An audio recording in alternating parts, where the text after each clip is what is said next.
So I will call to order the meeting of the Southbury Youth Commission on February 14th, 2023. It is 7:02 p.m. And we'll start with a review of the January 10th minutes. Did anyone have any edits or comments on those minutes or edits to the minutes? I had a couple edits. I think the word data just kept, or date kept getting used instead of data. Let me just pull it up again.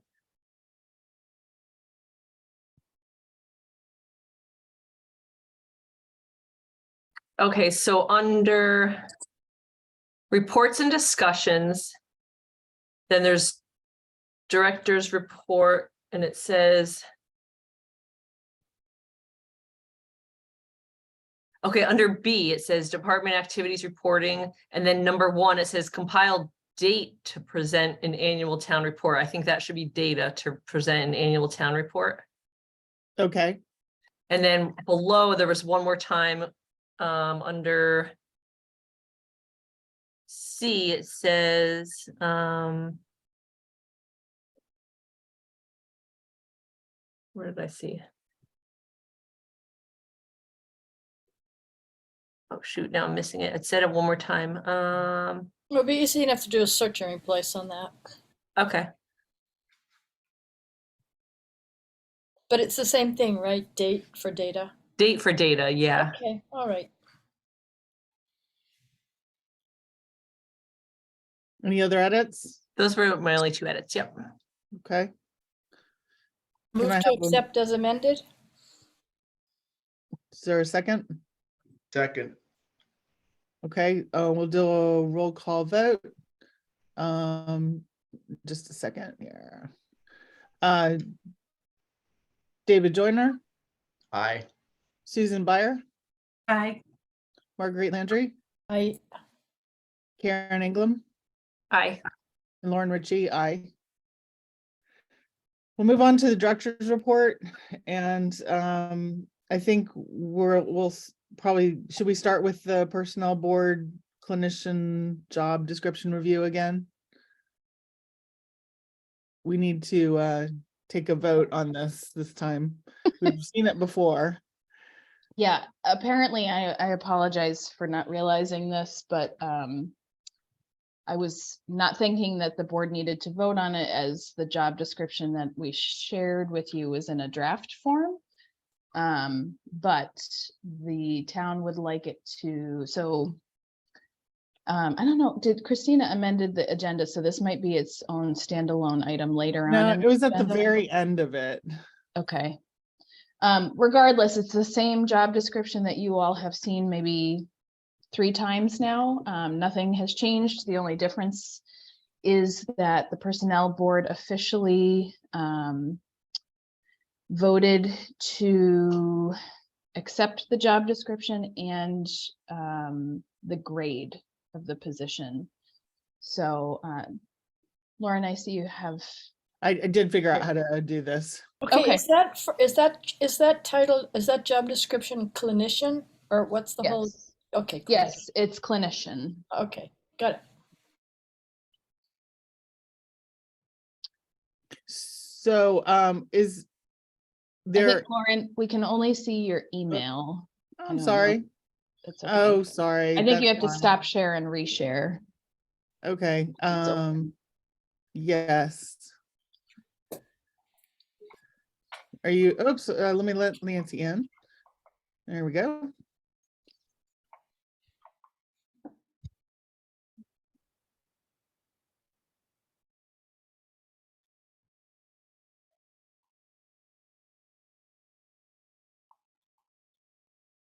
Did that do it? Did that do it? Yes. We can see it. Yes. Yep. So shall I move to accept this job description of Youth and Family Services clinician as written? Because they've already okayed it, right? Mhm. Yeah. And technically, I guess not formally, you all have okayed it as well. but they Yeah. need an official vote on it. Right, when in doubt, take a vote. Okay, so I move that we accept it as written. Second, All right, roll call vote. David Joyner, aye. Marguerite Landry, Aye. Karen Englam, Aye. Susan Byer, Aye. Nancy Sutton, Aye. and Lauren Ritchie, aye. I can stop sharing for a bit. Thank you. And then Sarah, if you'd like to take it from there on the director's report. Sure. Let me just find my information here.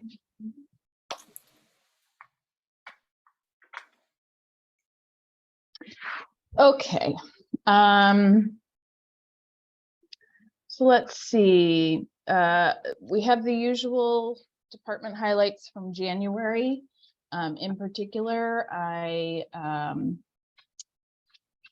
this is related to the budget, but it doesn't exactly change our budget request in any way. But this month, I have been in conversation with legal counsel regarding the terms of service and contracts for both my senior center and Simple Practice. I'm happy with the outcomes of those conversations.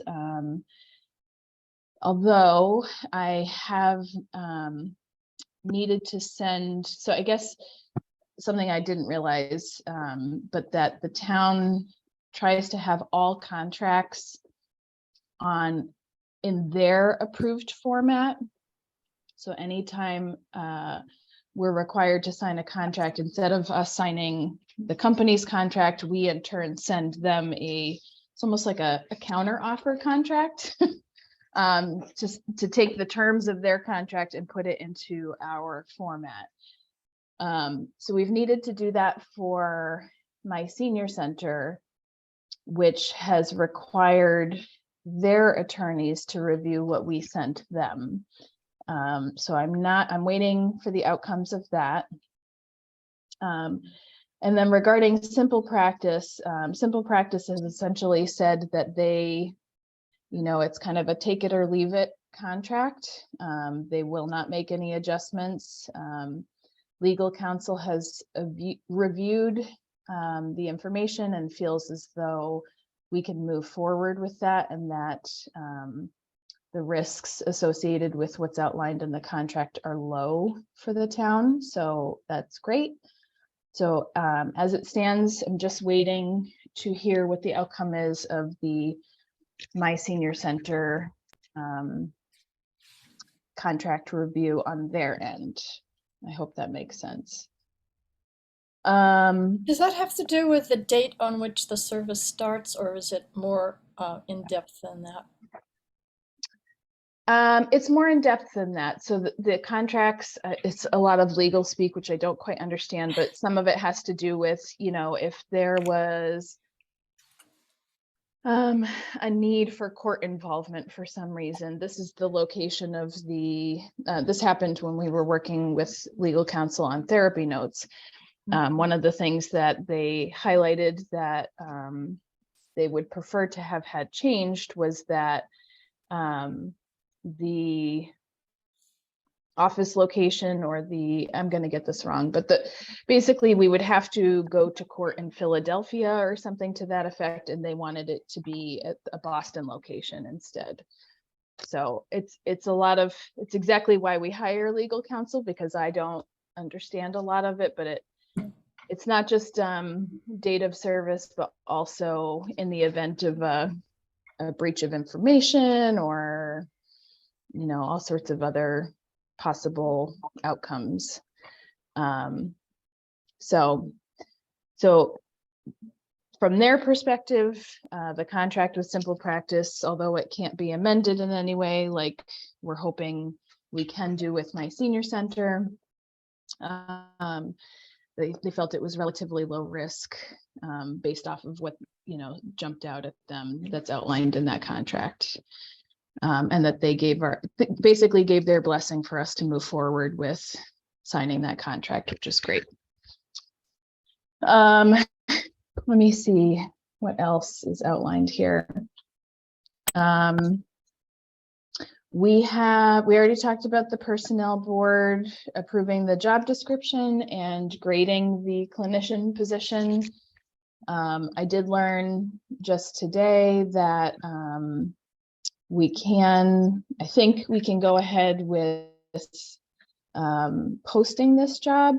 However, because it's part of the salary administration plan, we won't be able to move forward with the position starting until July 1st, even though the funds are coming from ARPA and are already with the town.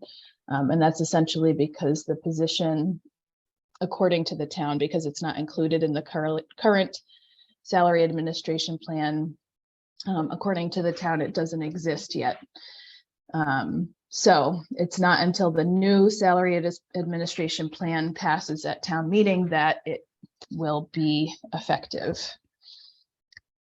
We wanted to let you guys know about an upcoming outreach opportunity. You may recall that on an annual basis, we try to highlight or observe National Day of Unplugging. This came out of, if anybody remembers, we used to have Southborough unscheduled for a number of years.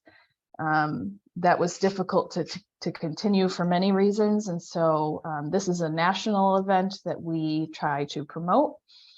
And it's a 24-hour unplugged, screen-free challenge. That's March 3rd at sundown through March 4th at sundown. And so Shannon has been dreaming of this for a few years, about having a family game night to kick off National Day of Unplugging. And so we are moving forward with it this year at Woodward. So this is on March 3rd at Woodward from 6 to 8 p.m. We will have a bunch of different games available. We've already had, we are asking for registration because Friends of the Southborough Youth Commission is planning to sell concessions, and we need some sense of how many people to expect. We anticipate that some people will just show up without having registered, but we're trying to encourage that so that we have a good sense of how much we're going to need for concessions and games. So as of now, we've got 25 that have registered, which is a good start. When you say 25, is that families? Or No, Oh, thank goodness. That's actually I only actu- yeah, 25 right, 25 people. Got it. We do know that the Woodward cafeteria, which is where this is being held, has a max capacity of around 80 with furniture in the room. So we're trying to closely monitor this because we want to ensure that this is the kind of thing we just have no idea, how many people are going to come.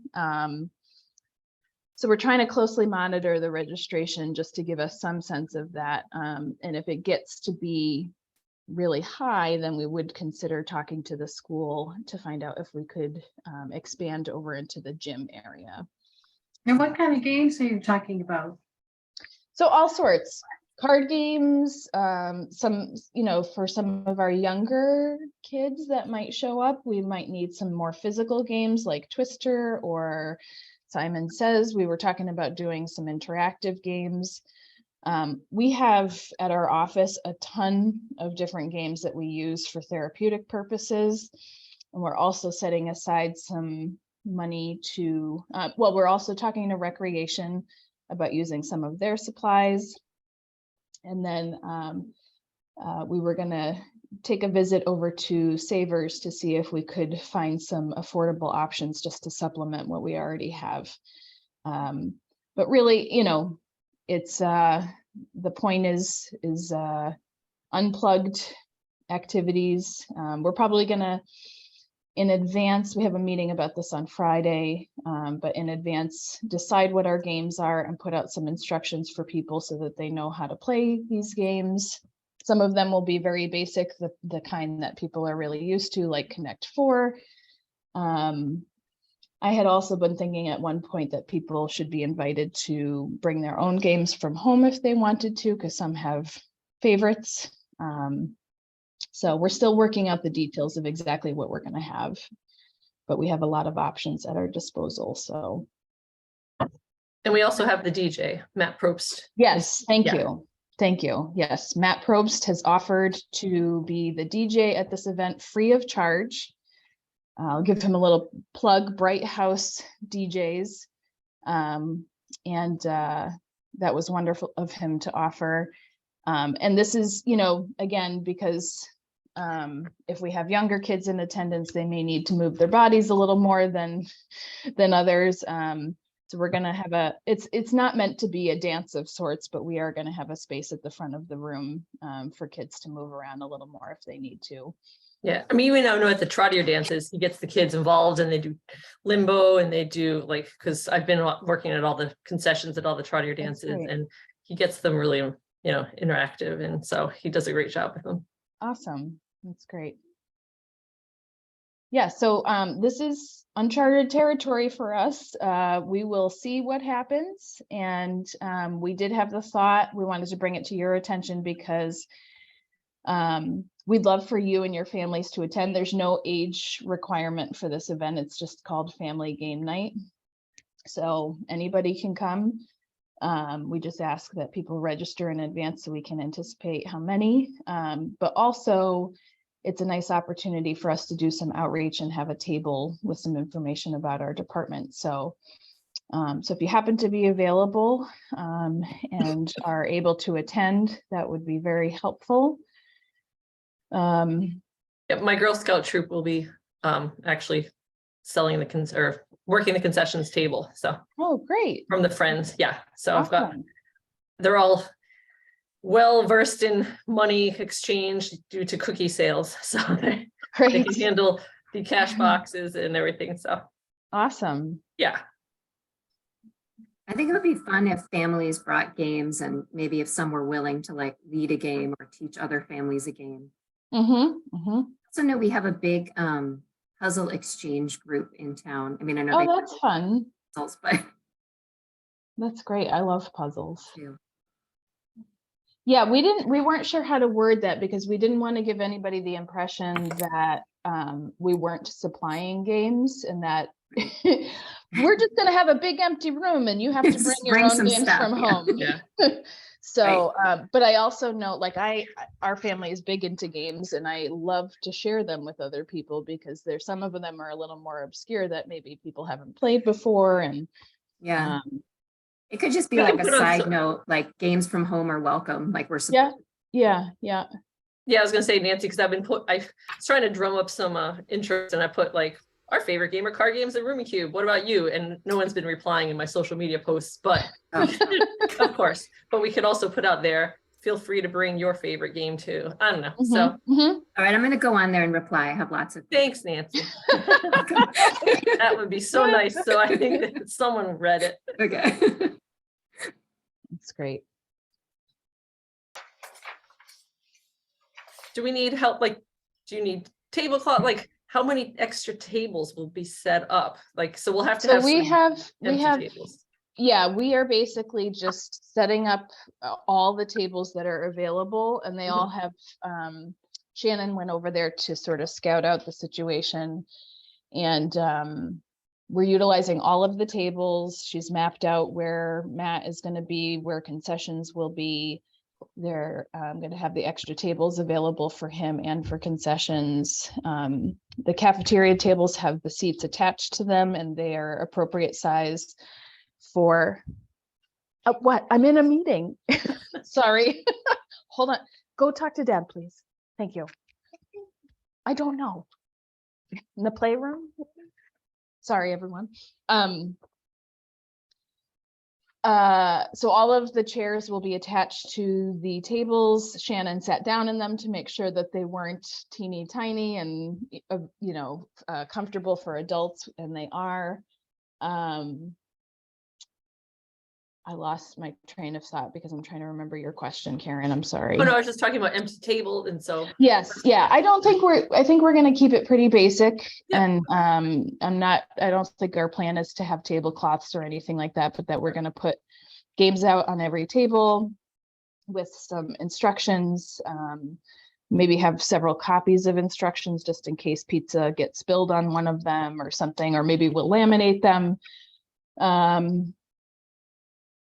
I'm sure this will be fleshed out a little bit more as we get closer and once we've decided officially on which games we're going to offer. But so Yeah, the only, one other suggestion is someone on Facebook did comment about concessions, like, hey, some of the middle schoolers need community service hours. And I said, oh, well, my Girl Scout troop right now is working concessions, and it's just easier because I'll be in charge, I'm ordering all the food. But if we did want to have some middle schoolers, if they wanted to help with community service hours, walking around and helping the younger ones with games, that would be an option too. If anyone wanted to, come as a, as a helper, so. Yep. I have Yeah. one of those. You have one of them, yeah. I think- Yeah, I I can think bring my that would- helper.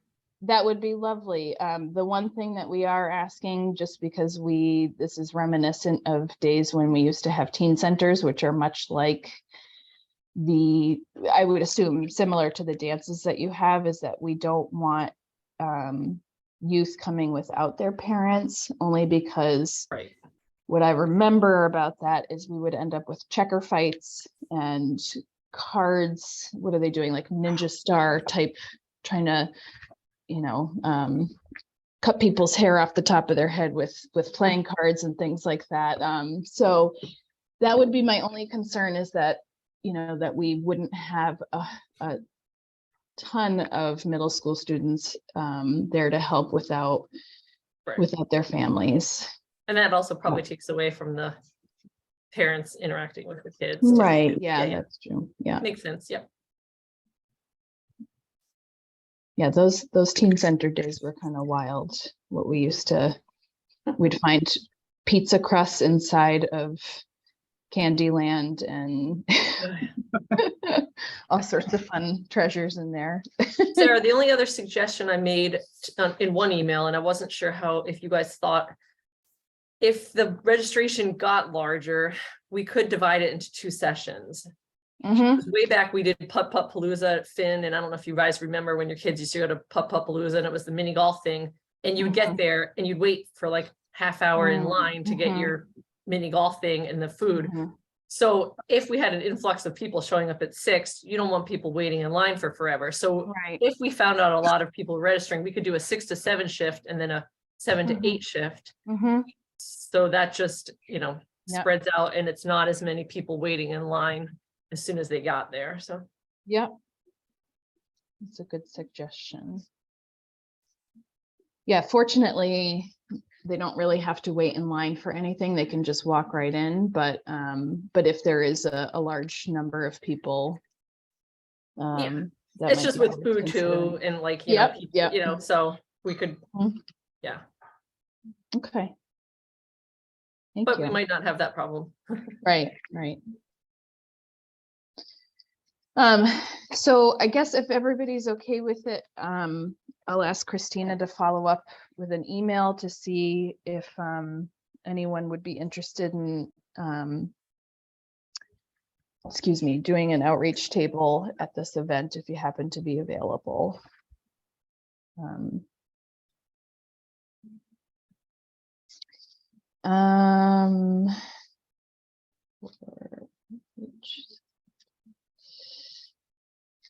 Let's see, what else did we delineate from here? Yeah, so adjustments to the workshop schedule. I know this is something we've been talking to you guys about for a while, but things have unfortunately reached a level of frustration on occasion over at our office with regard to having to move people around so much. People canceling or no showing. And so we're just pressing pause for right now on the workshops, although Shannon has put QPR and Listen with Love back on the calendar for May and June. So for right now, just because of how much we've been struggling with rearranging, moving people from one workshop to another, we are definitely planning in the fall to offer one workshop a month and have them all on a rotating basis, and that they're, that will be much easier to work with than having multiple dates as frequently as we have had. Hopefully we'll have more people have caught on more. We're doing a lot more advertising broadly in neighboring communities. So I think that we'll have opportunity to have other folks in the room at that point too. But it's just been very stressful and taxing for both Shannon and Christina with the number of things to juggle with these workshops. So we don't want to not offer them. We ask ourselves all the time, are we offering something that the community doesn't want or doesn't need? We feel very strongly that these are workshops that are worth doing, and that people may not know they need the information, but there are audiences that we can offer this to. That's another piece that she's hoping to work on, is offering it to specific groups of people. For example, the Senior Center has asked that Listen with Love and Say It with Love be offered to the seniors specifically. So that is something that's happening outside of the usual schedule. So I think Shannon's hoping to do more of that as well. So not really big adjustments, but just in case anybody's taking a look at the information, we don't have any upcoming workshops right now until April or May. I think it's early May that she's. So Sarah, is the problem finding a space to do them or No. attendance? It's attendance. You Yeah, might I went to recall, I QPR came. last. Oh, go ahead. No, I Karen. just said I went to UPR last 2 weeks ago or whatever, and it was phenomenal. It was so much. It was really well done, and I loved it. And Leslie from Friends went with as well, so the two of us were there. But I think like 8 or 9 people were supposed to be there, and there was only 5, and that was including myself and Leslie, so 2 from Friends. But and we had it in the public safety building. But it's just frustrating because not many people are showing up, and even if they register, so. Yeah, we put our own personal hats on when we think about this stuff. When you go home at the end of the day, you often are home for the day, or you may have registered for something. And so this sort of harkens back to a previous conversation I brought up with you all about people aren't investing in these workshops. So it's of no consequence to them to just decide last minute, I don't feel like going tonight. I'll catch it the next time around. And so if the next time around is a ways out, maybe they will be less inclined to do that. So that's one thing. But that was one of the other reasons why I had brought up the idea of asking people to pay a nominal fee, because we thought maybe they would be less likely to just blow it off. But I also think it's not just people no showing, it's also having people register in the first place. There's only so many folks in Southborough who are workshop attendees. It's often the same people. And so again, I think I appreciate your blessing to share this with other communities and invite other folks to come, because that helps get more participants in the room, which changes everybody's experience. A lot of these these workshops are interactive, and I think other people participating really helps people get more out of it. Sarah, have we ever tried a lunch one? So many people work from home now, and I'm like, maybe 12 to 1, like, because I agree. I mean, I always enjoy them, but the last thing that you feel like doing at 7 o'clock at night is like, you've come home, maybe you've given your kids dinner, and then you're like, oh crud, I can't just put my PJs on, I got to go out again. Mhm. So maybe now that we have such a wide audience of people working from home, they might run over on a lunch hour. Yeah, we I mean, have we could even tried. we could even have pizza. I mean, I know we don't Yeah. say, oh, but if it's like in conjunction with, oh, it's your Mhm. lunch hour, grab a slice of pizza and listen to this 1 hour, very engaging, very important topic.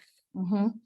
I think you might, and the public safety building is pretty, Mhm. easy to get to, and I don't know, just a thought I had.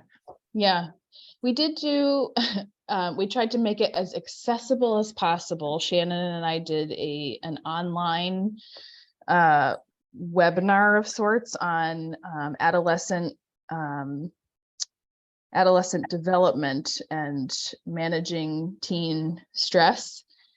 And we hosted that online. We hosted it during the lunch hour. We limited the content to 1 hour. And we ended up doing the webinar for no one. We still went with it, and we recorded it so that we could go back and take a look at it later. But nobody came. And we also offered a lunch hour parent group, just a drop-in parent group. And we did that for 6 or 8 weeks and had only one person show up. So it That's wasn't really a group. discouraging for you, isn't it? I know, it You're is. putting it It out is. there and everyone's like, oh, I gotta go shopping. So if you read the front page of the New York Times, it's like like yesterday and today, it was 15% of teenage girls feel they've been coerced into having sex, if you read that Mhm. one. And a third of teenage girls have considered killing themselves, and it's gotten worse in the last 2 years. So, I mean, my God, if we don't have a problem, I don't know what it is. So Mhm. how to reach people? It's very Yeah, frustrating. yeah, yeah, it is. And it's not, again, it's not that, anybody is thinking this isn't important. It's that we're competing with so many other, all of us have very full plates. We can all relate to that. So there's just barriers in the way of people getting to this stuff. And some of it, QPR in particular, Shannon offered that online for a while, and it really didn't translate very well online because it was really hard to engage people and make sure that they understood the content. You can't really participate in the same way that you do when you're in a room full of people. So Are you noticing that other youth and families are having difficulty the same way? I mean, obviously, something's not meshing right with this educational model. I mean, you've done everything you can. I mean, since I've been on the board, it's been an issue of people showing up for these incredibly valuable workshops. Yeah. And so we often, we don't want to be offering something the community doesn't need. Yeah. At the same time, I think we feel strongly that people need the information. Maybe they just don't know they need it. Well, the senior center sounds like they're really interested. Yeah. I mean, I think that's a great avenue to take, is to identify specific groups of people who are already meeting people where they're at. So going to them, working within their schedule. I mean, the challenge is Shannon has been super flexible, trying things on Saturday mornings, trying things in the evenings, trying it on different days, doing lunchtime stuff. But she also, is being mindful of her own time and her family's needs. So, I think we have thought about offering it to different groups. We've even thought about, she brought this forward because she used to do this when she worked in Fitchburg, that they had something called home health parties, where people, kind of like a Tupperware party, where people would invite 10 of their friends and they would go over to that person's house and present some information to them in the comfort of somebody's home. That kind of idea theoretically might work well, but the challenge is, her availability to do that. And generally speaking, we aren't going into people's homes because there's an added layer of liability there that, you know, we may not be covered. So, so there's some challenges. Has Shannon been able to pilot at Algonquin? I thought she was gonna do one. I believe the QPR training that you went to, we had a student from Algonquin attended, and she took it back to Algonquin and has been raving about it. She met with her principal, has Okay, been great. talking about it with school adjustment staff. Again, it's the logistics of, everybody thinks it's a great idea, but the undertaking, the execution is the part that we need to work on next. So, Okay, yeah, it was great. I partnered with her and I thought it was so Oh, awesome great. to have a high Yeah. schooler there too, to get her Yep. perspective and a mhm, parent perspective and everything. And I was hoping that, hopefully, fingers crossed, that we get to get Mhm. into high school, because that is, I think that would be huge. mhm. Yeah, with regard to high school, at least with QPR, we really want to make sure that we are training staff first, to sort of create a really solid safety net for the students, so that when we start training the students on QPR, if anybody's triggered by the information, there's people, they're surrounded by people who know how to respond to that. So that's a big undertaking. It's not that we have to absolutely train every single adult in the building, but we want to make a very concerted effort to train as many staff members as we can. So that's really the first step before we move forward with training the students in this. But so anyway, that's kind of the status of workshops. I will tell you, despite all of this, Shannon is so resilient. She's working on some other workshop offerings. I think that will be a nice addition, because in the fall, we'll be offering one workshop a month, and we will rotate between 4 or 5 of them in total. To keep things interesting, and also, you know, I think all in all, at the end of the year, it would be each workshop is offered once or twice. So, and then if we have a specific group that would like to have a workshop done for them specifically, Shannon would work with them separately and try to figure that out. Those were the things that I wanted to highlight from the director's report. Of course, there's more information there. I don't know if there's any more questions about those things or anything else that's in the report.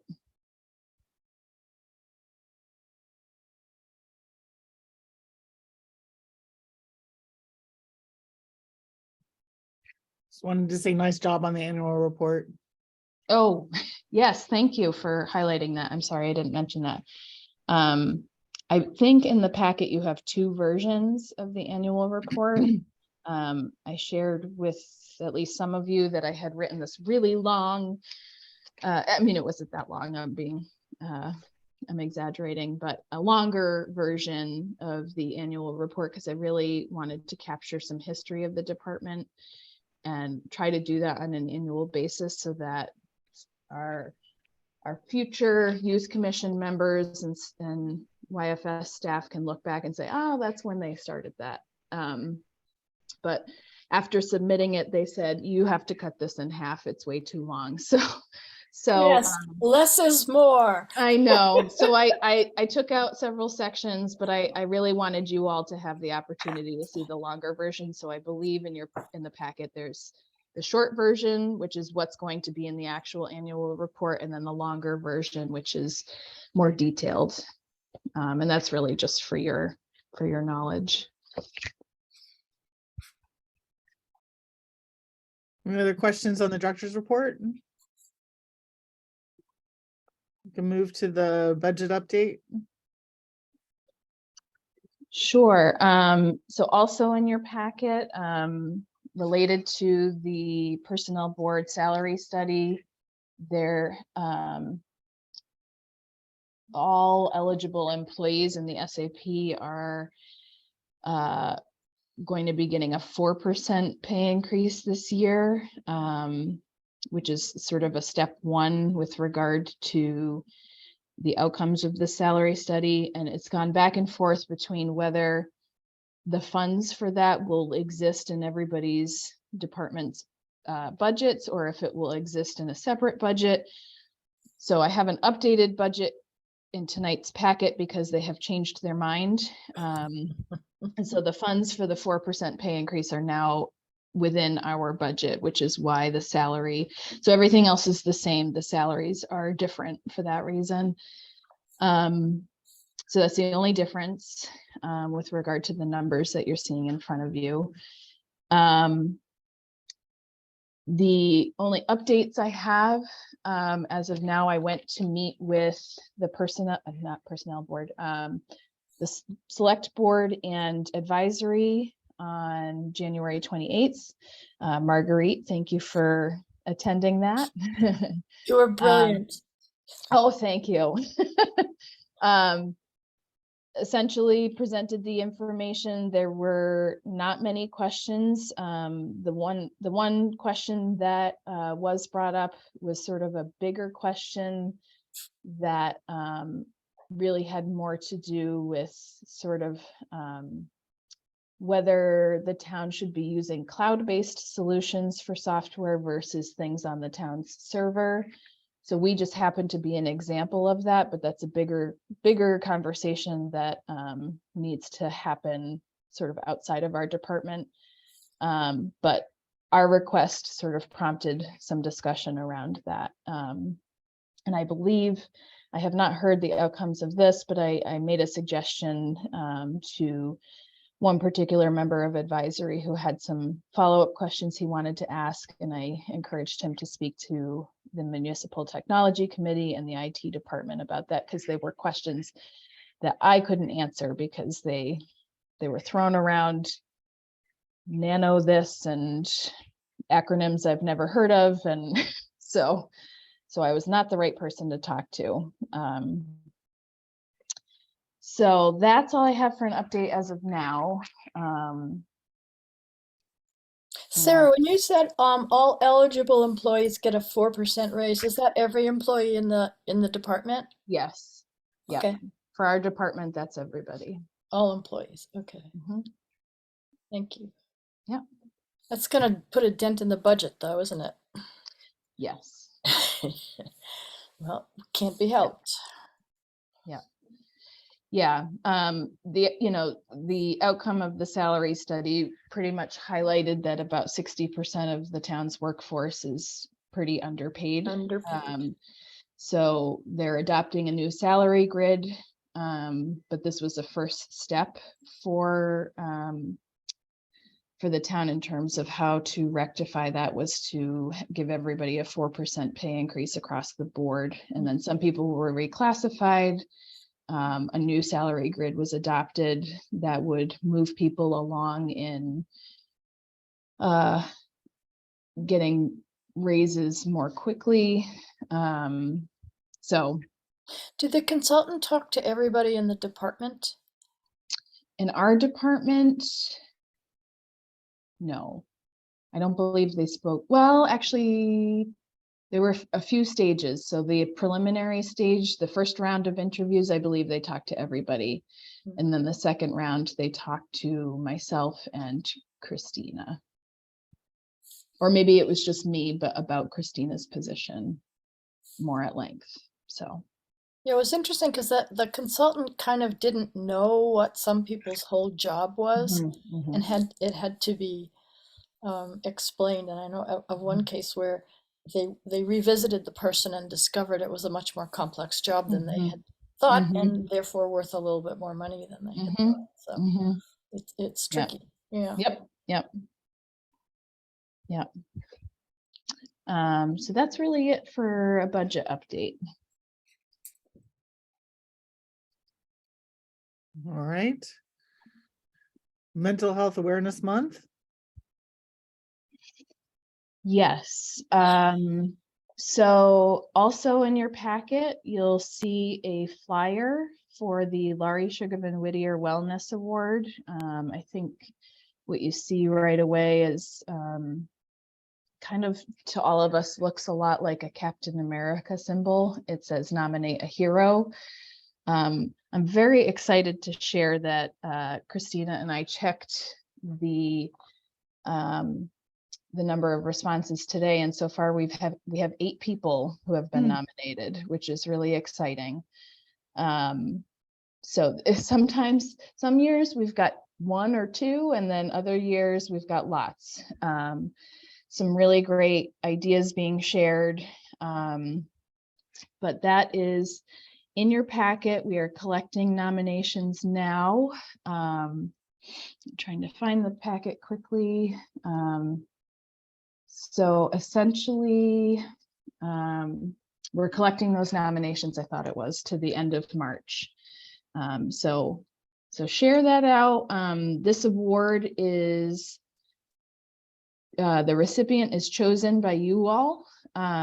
So at the April meeting, you will have the opportunity to go through the nominations. We will get that information to you in advance for you to review independently, and then bring your conversation to the board meeting. And then that award is presented at our end of the month's event called Celebrate Wellness, which we have not been able to do the last several years because of COVID, and we finally feel confident doing it again and are very excited to do so. But that's part of that event, is the presentation of that award. And it's funny because Laurie Sugarman Whittier is alive and well, lives in Western Mass, and she came, I think, at least maybe the first year, if not the first 2 years that we did the event, which was really fun to see her again and have her reconnect with the department and folks who turn out for the event. But really nice way to honor her contribution to the town. So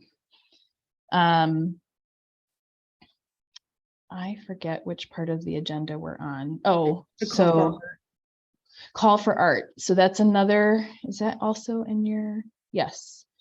So also part of Celebrate Wellness, we typically feature a community art gallery. So we are calling on artists to submit pieces that are in line in some way. Things can be interpreted for sure. Somebody might already have a piece that they would love to share.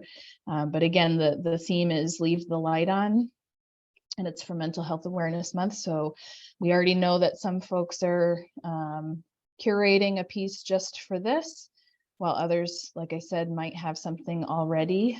We've got a number of really talented artists that live in town that we have reached out to specifically to invite them to participate in this. There is another call for art happening simultaneously with this, and that is for youth. That is the Yes art competition, I think it is. That's being hosted through Denise Johnson, who is the art teacher at NERI. That is an invitation for students in 1st grade through 8th grade to submit their pieces of art. We are working together and hoping that there might be some pieces selected from what she is able to gather that might be on display at Celebrate Wellness. And so therefore we're focusing on collecting art from 9th through 12th graders and adults, so that there's an opportunity for everybody except baby art, which could be interesting. I know. Just like smears of Right. Sometimes the school art goes up in the display cases in the library, and that's such a hit. Yes. Everyone walks by it if we can get the door fixed. But it's everybody sees it and loves it, so maybe there's a good, keep it going a little longer. Yeah, absolutely. Absolutely. Yeah. In fact, we have been connecting with Ryan Donovan, the director of the library, to see the last time we did Celebrate Wellness, they just happened to be having an art show at the library the same night. We didn't realize that. it worked in our favor because we had people going back and forth between the library and the community house. So we're actually trying to encourage Ryan to consider doing something that night also. And right across the street, the food truck festival will still be going on. So, so there should be a good number of. Is that still happening this year? Yes, we have reached out to them and they have said yes, that they are doing that. So, so potential to be a lot of people coming and going. It's a fun event. It's kind of a open house of sorts. The award will be given at a specific time. And people can come in and check out the art gallery in passing. And we're also working on securing some live music for the event too. So if you are an artist or if you know someone who's an artist, please share that call for art flyer that's in the packet with them. And we hope to have some really great pieces. All right. Yes, I think that's Anything it else? for that. Okay. Nope. Friends update. Karen, do you have an update for us? Yeah, okay. Okay. Sure. So the first item is the March Munchie Madness. And so what we've done is we've gone around to restaurants around town and they've all been very receptive to donate. We didn't say on our flyer, but it's about 10%. So of all orders. So it's going to be Wednesdays throughout the month of March. So March 1st, March 8th, the 15th, 22nd, 29th. And so we have Ola, Nan's, South Brewhouse of Pizza, Tommaso, and Yamafuji. And so if you mention the flyer or show it, most restaurants haven't been too concerned, like, yes, they have to bring the flyer in, but the restaurants will donate 10% of all the proceeds. And it's not even like, even things like Ola's, like they'll just donate 10% of the entire orders through their portal for that day. So you don't even have to mention people. The restaurants have been great, so you don't have to mention it. So even if someone happens to just order and doesn't mention that they're doing this for the Friends of Southbury Youth Commission, they'll still total up at the end of the night and give us 10% back. So that's for all Wednesdays in March. So we've had flyers printed up and I'm going to be putting them around town. I've asked Tim Davis to put it on the Southborough Rec. I've asked Ryan Donovan to put it on the library and post it inside when you walk into the library too. So we're trying to get as much exposure on that. So that'll hopefully draw up some interest. So that's the first fundraising initiative. And then family game night, like Sarah mentioned, we'll be working concessions, a table there. Can I just say that that's a fundraiser. It's a nice element to add for participants coming to family game night, but it's also a fundraising opportunity for Friends to raise funds for camperships, which I neglected to Yes. mention. It's not just for the pleasure of those who are in attendance. But it also helps to have food. And then what else? Shop with a Purpose. That's the Mother's Day weekend event that is definitely going to be on this year.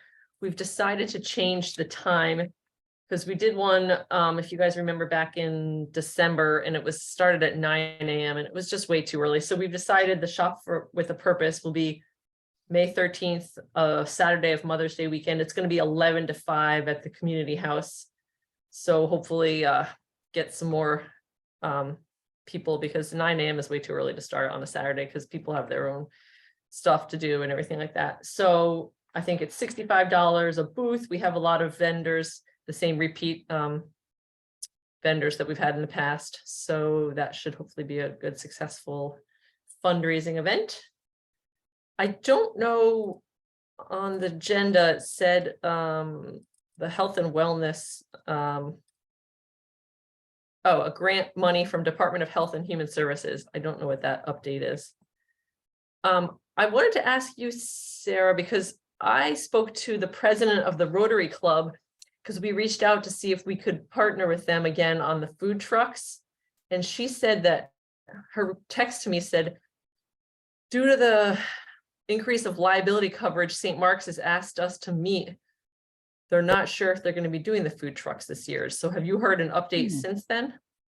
No, that's news to me. And I maybe heard the same- Marguerite, I heard yeah, the maybe same that's thing. why you're asking that. Okay, yeah, No, because we this had- was on Wednesday, That's new Wednesday then. before my last friends meeting. And so they said they're still up in the air because they weren't sure about the coverage. And so she said she would get back to me to see if it was going to happen this year. So Well, as Plan B, they could move it to Neary or Trottier. They could move it to one of the fields down there. right, just in conjunction with this whole community house Wednesday, Yeah. the 31st. Yeah, now I heard that the St. Mark's was concerned about liability for the food trucks and wasn't sure they were gonna be.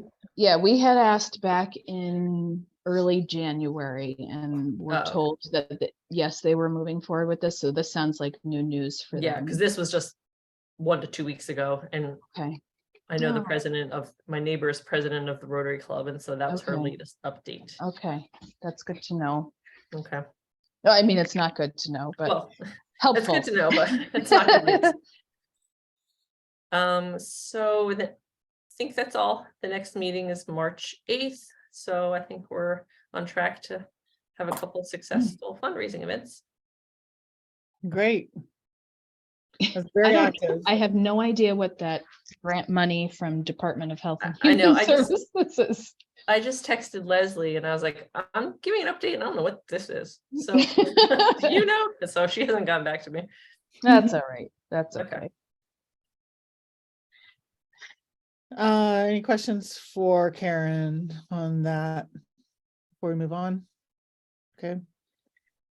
The last item on our agenda is to talk once again about in-person meetings, whether, so the situation is that this is February, we can still meet in March by Zoom, but we, unless there's another extension on Zoom meetings, or remote meetings, we would be meeting April, no choice by in person.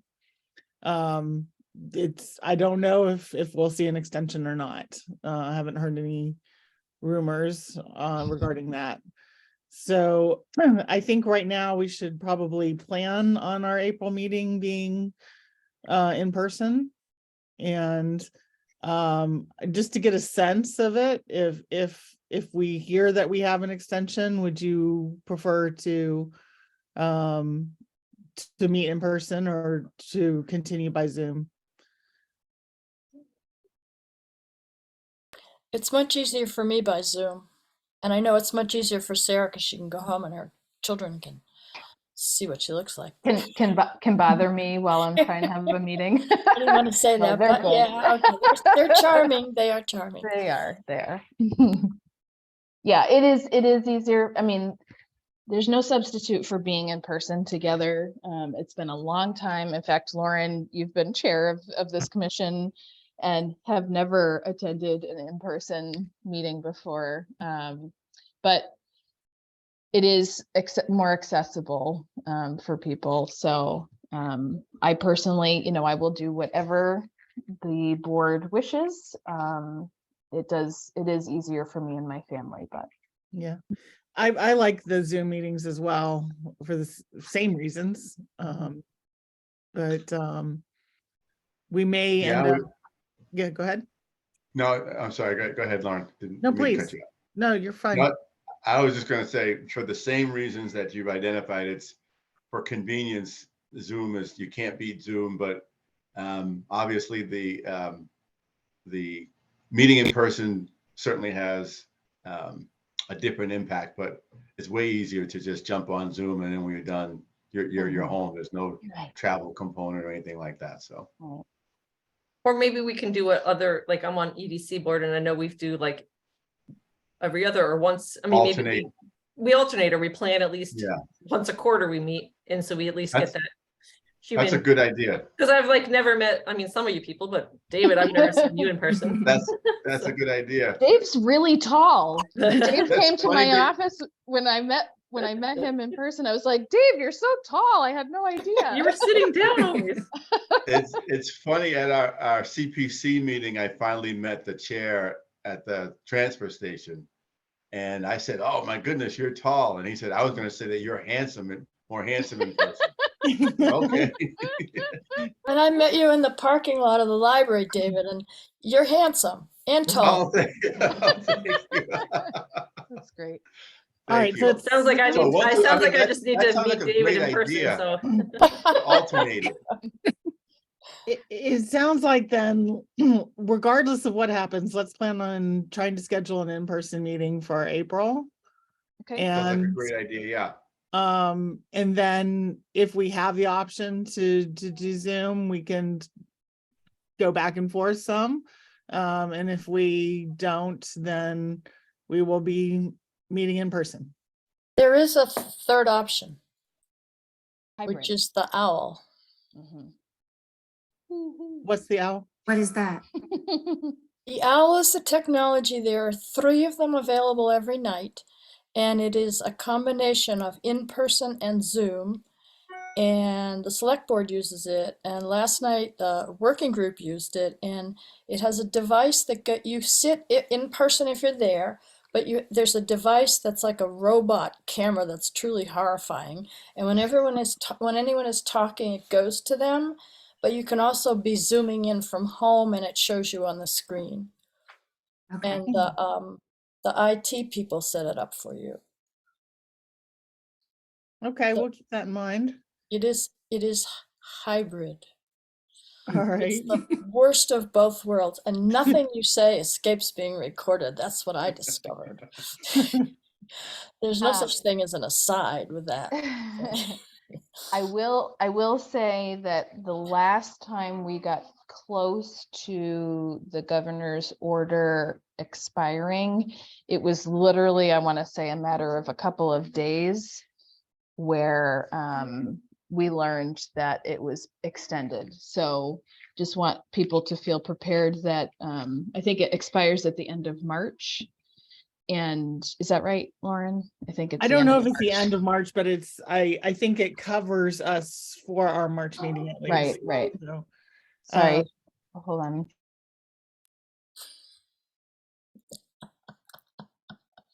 Someone's singing into a microphone right now. It's like the worst idea right now. Yeah, so it Dylan, please, thank you. It may be that we get very close to the order expiring and then find out that it's extended for a whole other year. But I do like the idea of planning to do an April meeting, and we'll plan on that. I feel like there was one other thing I was gonna say. Oh, for the April meeting, where do you guys want to meet? Because I would like to relay that to Christina. Our building, we would probably meet upstairs. It is an okay space. It's not the most, yes, it's okay. It's not, it could certainly be better. So I just want to relay to her what space we should reserve. My vote is the public safety one. That's so Yeah. nice and bright. We just had the QPR there and I'd never been in that training room and it's, Oh, isn't it nice? yeah. I was gonna say the same thing. Very convenient location too. if she can get it, let's try it. Mhm. If not, There I know, community center has the big room in the back. So I've done board meetings there. You mean, I'm sorry, it's senior center. Senior center. I The was like, senior we center have has a big we room in the have a back. community center? I had no idea. It's a hidden gem of Now we do. Southborough. That was like community house and the senior center right, merged right. together. If you merge them. Yep. Okay. I will, since town meeting will be over at that point, I would expect that we will have less competition for the public safety room. But I will talk to Christina about reserving that. And okay. All right. All right, so I'll entertain a motion for adjournment. Move to adjourn. I'll Is there a second. second? Roll call vote, David Joyner, Aye. Karen Anglem, Aye. Marguerite Landry, Aye. Susan Byer, Aye. Nancy Sutton, Aye. and Lauren Ritchie, aye.